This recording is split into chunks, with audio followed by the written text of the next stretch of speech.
What's going on, guys? It's your boy John the Liquidator coming back with another video. So it looked like the Indiana Fever has lost another game, and Christie size is arguably the one to blame. Guys, for this one here, we got to go all the way up to Indy. Let's get it. Let's go.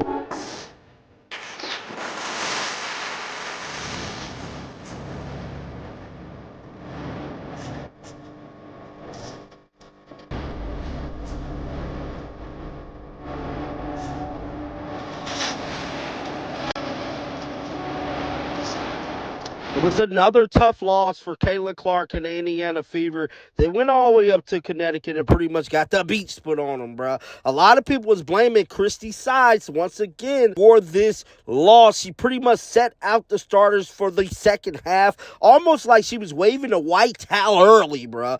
Caitlin Clark was only limited to 22 minutes, and she only scored 10 points. This was probably one of the worst defensive performances that we have seen, once again, from the Indiana Fever. And it's just unfortunate, man. They went, picked up the dub in Washington, and now to go to Connecticut and play the way that they did, it's really unfortunate. The final score of the game was 72-89. With all that being said, it looked like Christie Sides and Caitlin Clark broke their silence about this game. Let's roll the footage. In the Olympic selection pool, like I just got out of college, and just to even be in that conversation is huge. And then to the women that were selected, like you look at that roster, and that roster is really, really talented. Like, you know, a lot of players I've already played and competed against and are really, really good. And I hope the conversations about, you know, those 12 and them having the opportunity that, you know, a lot of people don't really get in their lifetime. So I'll be cheering for them. I'll be rooting for them. And, you know, I hope they go out and win gold. I know they will. They'll dominate.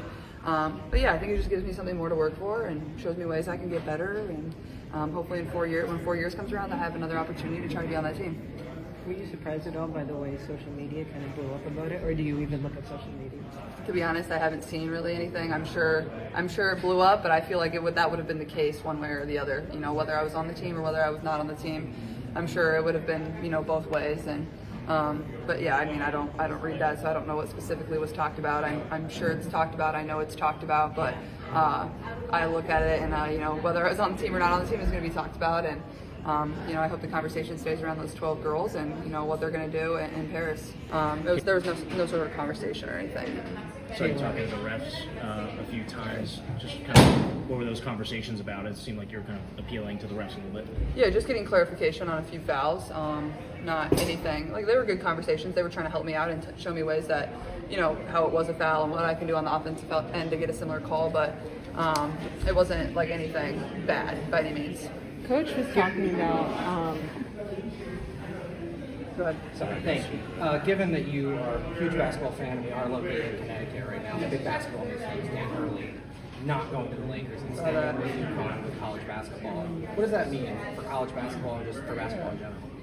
I mean, shoot, two really good options. He could have, you know, I mean, he had his choice. I mean, obviously I have no idea what the conversations were, but I really admire him. I love his intensity. I think the way he coaches the game is amazing. The way he coaches his players is amazing and holds them accountable and really gets the most out of them. I've really loved watching them over the course of the last couple of years, and I think it's cool he's staying in college basketball. I think he really loves it, and I think he loves being around those young men, and obviously he makes them great. So I've been a big fan of his and a big fan of his program, and they've been fun to watch. Coach in post-game was talking about just not being pleased with the effort, I guess, all around from the team. What was her message to you all in terms of that? Yeah, I think it's just like, we can't coach effort.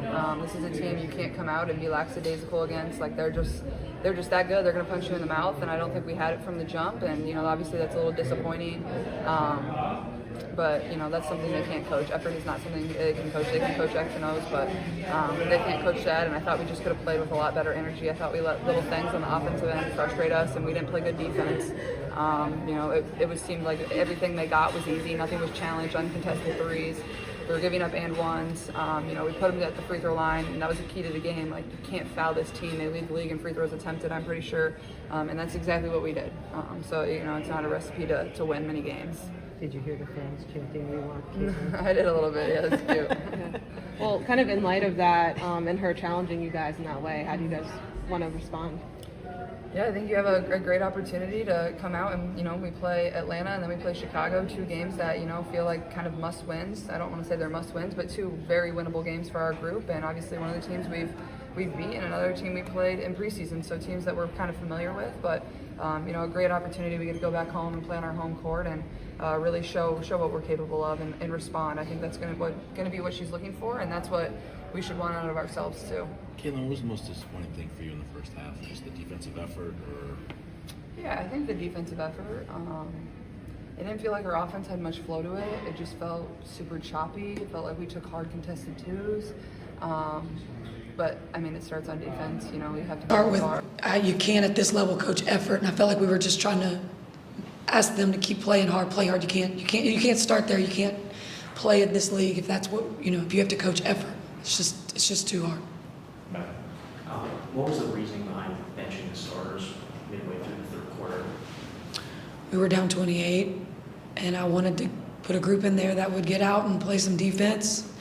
I'm really, really proud of that group that went out there and cut the lead. They played hard. We've got Atlanta coming up. We've got Chicago coming up. Just thinking ahead. What was Boston doing well that she was able to be in that group in the second half? Yeah, I thought she was battling down there. I wanted, I'm trying, AB's, I'm trying to get her some confidence so she can, feel really good about her game and herself and really help our team. And so I thought she got really aggressive with that second group. I was really proud of her with that second group. Coach, is it disappointing that you guys have had more of a regular schedule now with practices and games that are like the crushing it earlier on, that you have to sort of coach effort as opposed to before when you're in Europe, you knew you were tired, you played so many games back to back. Was this when effort shouldn't have been an issue, so to speak? Yeah, it's really disappointing. We got to figure that out. Yeah, it seemed like in the second quarter, Caitlin was pretty frustrated coming in and out of timeouts. Do you know kind of what that was about? Did you ever talk with her about that? No, I think they were all really frustrated coming in and out. Grace, obviously, she kind of limped off in the fourth quarter. Is like the severity of that injury yet? Yeah, I'm not sure. She had it's her ankle, and when I get back in there, I'll find out from Todd. How do you address the issue with coaching effort, feeling like you shouldn't coach effort with your team? Yeah, I think that's got to start with them. I think they've got to,